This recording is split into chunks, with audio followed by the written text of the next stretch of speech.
திமுக MP, கிறிஸ்தவ MP, கிறிஸ்தவனுக்காக அப்பப்போ குரல் கொடுக்கிற எம்பி வில்சன் FCRA சட்டம், வெளிநாட்டு நிதி ஒழுங்குமுறை சட்டத்தை எதிர்த்து ஒரு அறிக்கை கொடுத்திருக்காரு. ரொம்ப பேசியிருக்காரு. அதுல ஒண்ணு சொல்றாரு, ரொம்ப குரூரமானது இந்த சட்டம் அப்படின்ட்டு. அவங்களுக்கு அது கவலை இல்லை, உடனடியாக அந்த சொத்து அவர்களுக்கு போய் சேர்ந்து விடும். இது ஒரு கொடூரமான சட்டம். கொடூரமான சட்டம். யாருக்கு கொடூரமானது? இப்ப பக்த பிரகலாதன் கதை கேள்விப்பட்டிருப்போம். அந்த பக்த பிரகலாதனை ஹிரண்யன் ரொம்ப கொடுமை பண்ணிகிட்டே இருப்பான். கடைசியில் பக்த பிரகலாதின் வேண்டுகோளை ஏற்று பக்தியை மெச்சி நரசிம்ம அவதாரம் தோன்றும். நரசிம்ம அவதாரம் என்ன செய்யும்? அந்த ஹிரண்யனை அப்படி வச்சு கிழிச்சு குரூரமாக கொலை செய்யும். அதை பார்த்து ரொம்ப குரூரமாக இருக்குது அப்படின்னா அதுக்கு முன்னாடி நீங்கள் பண்ண அநியாயம் அதோட பெருசாக இருக்குன்னு அர்த்தம். அநியாயக்காரர்களுக்கு, அக்கிரமக்காரர்களுக்கு இந்த மாதிரி தான் கிடைக்கும், குரூரமாக தான் தண்டனை கிடைக்கும். அது இந்து மத தர்மம், சனாதன தர்மம் அப்படின்னு சொல்லலாம். இது 6 நாள் பாவம் பண்ணிட்டு 7ஆவது நாள் மன்னிப்பு வாங்கிட்டு போகிற மதம் கிடையாது. இது ஏற்கனவே சொன்ன மாதிரி நம்ம தூரந்தர் படத்தோட அடிக்கடி சொல்லுவாங்க, இது புதிய இந்தியா. இந்திய மண்ணை போற்றும் பாரத பிரதமர் மோடிஜியின் இந்தியா இது புதிய இந்தியா. இங்கே தப்பு செய்தவங்க கதறத்தான் செய்யணும், கண்ணீர் விடத்தான் செய்யணும். உப்பு தின்னவன் தண்ணி குடிப்பான்ற மாதிரி தப்பு பண்ணவன் கண்ணீர் விட்டு தான் ஆகணும். இது ஏற்கனவே சொன்ன மாதிரி புதிய இந்தியா. அந்த சட்டம் அப்படி என்ன சொல்லுது? புதுப்பிக்கப்படாத NGOக்களின் உரிமங்கள் ரத்து செய்யப்படும்.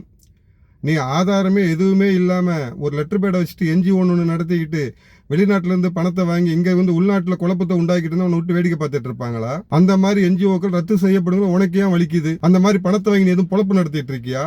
இல்லை அந்த மாதிரி நிறுவனம் எதுவும் நடத்திட்டு இருக்கியா? லெட்டர் பேட் நிறுவனம், அந்த மாதிரி லெட்டர் பேட் நிறுவனங்களுக்கு இது குரூரமானது தான். நீ அந்த மாதிரி நிறுவனம் நடத்தினா உனக்கு இது குரூரமான சட்டமாக தான் இருக்கும். வெளிநாட்டில் இங்கே உள்ள மாணவர்களை காமிச்சு பிச்சை எடுத்து அதை வச்சு வயிறு வளர்க்குற ஈனப்பிறவிகளுக்கு இது குரூரமான சட்டம் தான். இந்த சட்டம் குரூரமாக தான் தெரியும். நேர்மையாக உழைச்சி சாப்பிட்றவன், அடுத்தவன் வயிற்றுல அடித்து சாப்பிடாதவன், தாய் மதத்தையும் தாய் நாட்டையும் கூட்டி கொடுக்காதவன், அவனுக்கு இது நேர்மையான நல்ல சட்டம். இதுக்கு ஏற்கு மாறா தாய் நாட்டை அந்நிய மதத்துக்கு அடிமையாக்க நினைக்கிறவன், அந்நிய மதத்துக்கு கூட்டி கொடுக்க நினைக்கிறவன், அந்நிய மதத்துக்கு கூறு போட்டு விற்க நினைக்கிறவன், அவ்வளவு பேருக்கு இது குரூரமான சட்டம் தான். ஏற்கனவே சொன்ன மாதிரி பக்த பிரகலாதனுக்கு நரசிம்ம அவதாரம் தெய்வம், அரக்கர்களுக்கு, தேசத்தை தொண்டாட நிற்கும் பாவிகளுக்கு இது குரூரமா தான் தெரியும். அதுதான் நேதி, அப்படித்தான் இருக்கும். இல்லை இன்னொரு என்ன சொன்ன டவுட் ஒன்று உண்டு. உலகில் எத்தனையோ ஏழை கிறிஸ்தவ நாடுகள் எத்தனையோ இருக்குது. அங்கே போய் இந்த தொண்டு ஆட்ட வேண்டியதானே? நீங்கள் இங்கே உட்காந்து என்ன பிடிங்கிட்டு இருக்கீங்க? இந்தியா நல்லா தானே இருக்குது. நீங்கள் தொண்டு ஆட்டணும்னு நினச்சா சோமாலியா மாதிரி கஷ்டப்படுற நாட்டில் போய் உட்காருங்க.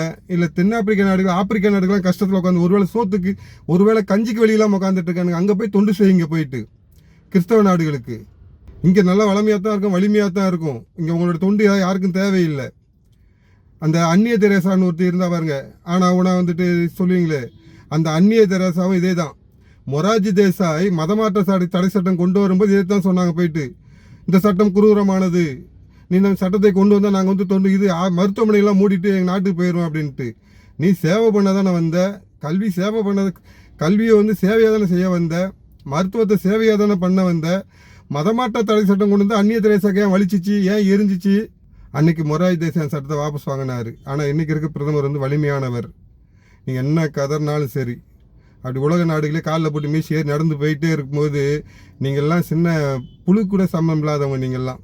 அதில் நீங்கள் என்ன கதறினாலும் தேசத்திற்கு ஊர் விளைக்கும், தேச பாதுகாப்பிற்கு அச்சுறுத்தலாக இருக்கும் எந்த அமைப்புக்கும் வரும் பணம் நிச்சயம் பிடுங்கப்படும், தடை செய்யப்படும். பணம் வராது. நீ குரூரமானதுன்னு சொன்னாலும் சரிதான், கூட ஸ்டாலினை வச்சுட்டு கூவினாலும் சரிதான், கனிமொழியை வச்சுட்டு கதறினாலும் சரிதான், உதயநிதி ஊற்றி போட்டு உருண்டு அழுதாலும் சரிதான், இந்த சட்டம் வரத்தான் செய்யும். தேச பாதுகாப்பை கேள்விக்குறியாக்கும் எந்த ஒரு அயோக்கிய பயலுக்கும் இது குரூரமான சட்டமாக தான் இருக்கும். தேசத்தை நேசிப்பவர்களுக்கு இந்த சட்டம் தேவைன்னு எல்லாரும் ஒத்துக்கிறானுங்க. தேசத்தை நேசிக்காத கூட்டம் கதறத்தான் செய்யும். நீ கதறிக்கிட்டே இரு, சட்டம் வரத்தான் செய்யும். இதோட குரூரமான சட்டம் வரத்தான் செய்யும். தப்பு ஏற்கனவே சொன்ன மாதிரி அரக்க குணம் உள்ளவர்களுக்கு இறைவன் குரூரமாக தான் தண்டனை கொடுப்பாரு. ஏற்றுக்கிட்டு தான் ஆகணும். ஒன்றும் முடிஞ்சா இரு, இல்லைன்னா வேற ஏதாவது ஏழை கிறிஸ்தவ நாடுகளுக்கு போய் அங்கே போய் தொண்டாற்றப்போ. நீங்கள் கல்வி செய்ய கிறிஸ்தவ நிறுவனங்கள் கல்வி நிறுவனங்கள் மூடிட்டு கல்வி நிறுவனங்கள் மூட முயற்சிக்கிறார்களாம். கல்வி நிறுவனங்கள் யாரும் முடியல. கல்வி நிறுவனம் இலவசமாக கற்றுக் கொடுத்துட்டு இருக்கீங்க. கிறிஸ்தவ பள்ளிக்கூடம் ஒவ்வொரு சீட்டுக்கும் 1.5 லட்சம் 2 லட்சம் இலவசமாக தொண்டாற்று கல்வி தொண்டுன்றீங்க. எத்தனை கல்விக்கூடங்களும் தொண்டாட்டிட்டு இருக்கீங்க உட்காந்துட்டு. எல்லா கிறிஸ்தவ கல்வியும் பணத்தை தான் பிடிங்கிட்டு இங்கே உட்காந்துக்கிட்டு யாருங்க தொண்டாட்டிட்டு இருக்கீங்க? ஒன்று பணத்தை பிடிங்க, இன்னொன்று கட்டாயம் மதமாற்றம் செஞ்சுட்டீங்க, இல்லைன்னா மூளைச்செலவு செஞ்சுட்டு இருக்கீங்க. இந்த மாதிரி எச்சைத்தனம் செய்பவர்களுக்கு இது குரூரமாகத்தான் தெரியும். அல்ல ஒன்று திருந்துங்க. உனக்கு உன் கடவுள் பிடிக்குமா பிடிச்சிட்டு பேசாமல் போ. அதை விட்டு நோண்டிகிட்டே அடுத்த நோண்டு நினச்சா இந்த மாதிரி சட்டம் பாயத்தான் செய்யும்.